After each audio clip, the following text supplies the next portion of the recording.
नई दिल्ली के राष्ट्रपति भवन के लॉन में 9 जून को शपथ ग्रहण समारोह हुआ। इसमें भारत के कई पड़ोसी देशों के नेता शामिल हुए।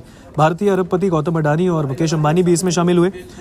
British newspaper the financial times ने अपनी खबर में लिखा, पद की शपथ लेने से पहले मुस्कुराते हुए मोदी ने भीड़ को प्रणाम किया। भीड़ उनके नाम का नारा लगा रही थी। रिपोर्ट ने इसे दुर्लभ मौका बताते हुए लिखा, मोदी आज़ादी के बाद जवाहरलाल नेहरू के बाद लगातार तीसरी बार पीएम बनने वाले भारत के पहले नेता हैं। उनकी पार्टी बीजेपी को चुनावों में 63 सीटों का नुकसान हुआ, जो भारी जीत की भविष्यवाणी कर रहे एग्जिट पोल में नाटकीय कमी है।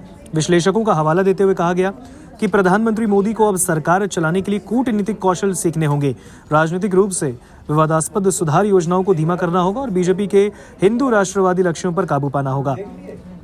पाकिस्तानी मीडिया में भी पीएम मोदी के शपथ ग्रहण की चर्चा रही। पाकिस्तान के जियो न्यूज़ ने अपनी रिपोर्ट में लिखा, नरेंद्र मोदी रविवार को लगातार तीसरी बार पीएम बने। गठबंधन के साथ वो सत्ता में आए जो उनकी क्षमता का परीक्षण करेगा। मोदी, जिन्होंने बीजेपी के वैचारिक अभिभावक आरएसएस के प्रचारक के रूप में शुरुआत की, जवाहरलाल नेहरू के बाद प्रधानमंत्री के रूप में लगातार तीसरी बार सेवा देने वाले दूसरे व्यक्ति हैं। जियो न्यूज़ ने 10 जून को एक और आर्टिकल में लिखा था, जिसका हेडर था, मोदी की नई सरकार में मुस्लिम प्रतिनिधित्व नहीं है। आर्टिकल में बताया कि मोदी के मंत्रिपरिषद में एक भी मुस्लिम मिनिस्टर नहीं।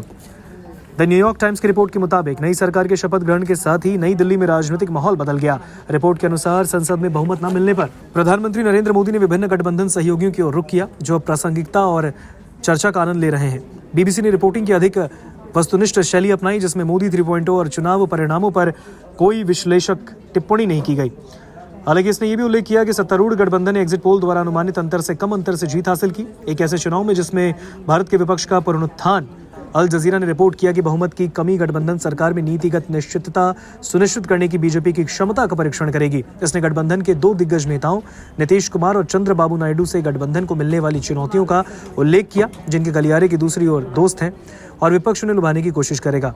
ब्लूमबर्ग ने शपथ ग्रहण समारोह की भव्यता को दर्शाया, जिसमें विदेशी राष्ट्राध्यक्षों, उद्योगपतियों और बॉलीवुड सितारों सहित 8000 अतिथि शामिल हुए। इसने उल्लेख किया कि ये पहली बार है जब प्रधानमंत्री मोदी अपने नेतृत्व का विस्तार करते हुए सत्ता साझा करेंगे।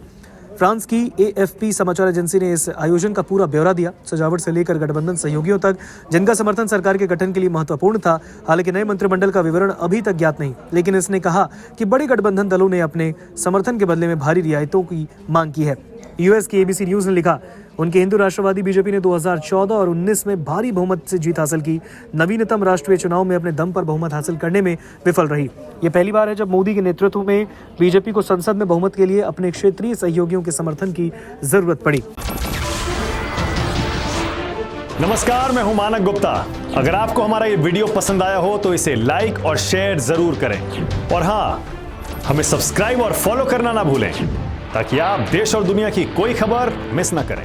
तो जुड़े रहिए हमारे साथ और देखते रहिए न्यूज़ 24।